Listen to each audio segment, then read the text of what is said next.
Usa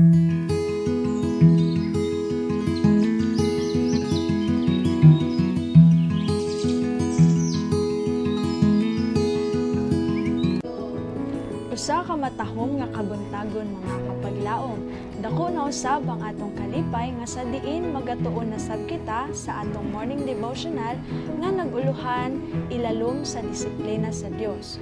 Ug ang atong key text makita sa Job 5:17 hangtod sa 18 nga nag-ingon, ania karon bulahan ang tawo nga pagabadlongon sa Dios.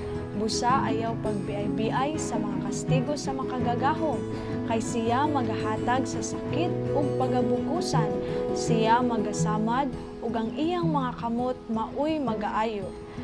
Ang atong langitnong Amahan dili sa kinabubut-ong magpasakit o magpaguol sa mga anak sa tawo. Siya adunay iyang katuyuan diha sa bagyo ug sa unos, ug sa kalayo ug sa baha. Gitugutan sa Ginoo ang mga katalagman nga moabot sa iyang katawhan aron sa pagluwas kanila gikan sa mga dagkong mga kapiligrohan.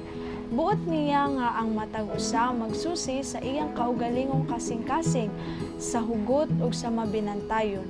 Ug muduol sa Dios aron ang Dios muduol kaniya. Ang atong kinabuhi anaa sa mga kamot sa Dios. Nakita niya ang mga kapiligrohan nga nagahulga kanato nga dili nato makita. Siya ang tighatag sa tanan natong mga panalangin, ang tighatag sa tanan natong mga kaluoy, ang tigmando sa tanan natong mga kasinatian. Nakita niya ang mga katalagman nga dili nato makita. Mahimo niyang itugot nga moabot sa iyang katawhan ang mga butang nga makapasubo sa ilang kasing-kasing, kay siya nakakita nga sila kinahanglan maghimo og tul-id nga mga alagianan alang sa ilang tiil.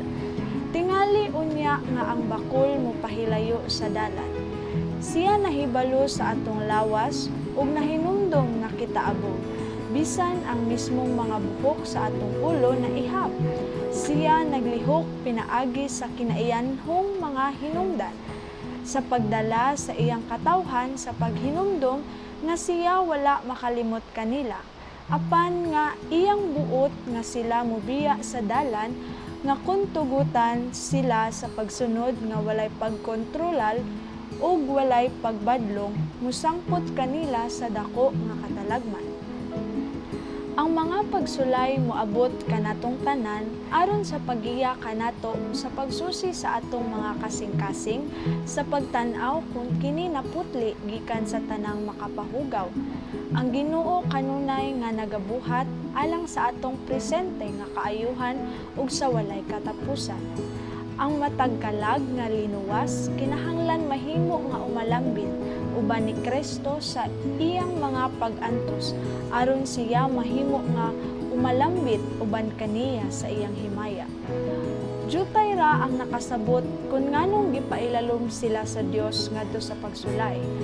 Pinaagi sa pagsulay sa atong pagtuo nga kita makaangkon og espirituhanong kalig-on. Ang Ginoo nagatinguha sa pagtudlo sa iyang katawhan sa pagsandig sa hingpit diha kaniya. Pasusiha ang matag usa sa iyang kaugalingong lihok. Ipangutana sa matag usa ang iyang kaugalingong kung nakabot ba niya ang sumbanan nga gibutang sa Dios sa iyang atubangan. Makaingon ba kita sa kasing-kasing, gisalikway ko ang akong kaugalingong kabubuton? Nagakalipay ako sa pagbuhat sa imong kabubuton, O Diyos ko. O ang imong balaod anias sulod sa akong kasing-kasing? Kita ba nangutana kada adlaw, Ginoo, unsa ang imong kabubuton mahitungod kanako? Mag-ampo ta mga kapaglaom. Mahigugmaon ug maluluyon namong Amahan, maglalalang ni ining langit ug yuta, tuburan sa tanang butang. Ginoo, nagapangayo kami kapasayloan sa among mga kasaypanan ug ugaling wala kami nauyon sa imong kabubuton. Amahan, palihog tabangi kami nga mabalik kami diha kanimo. Amen.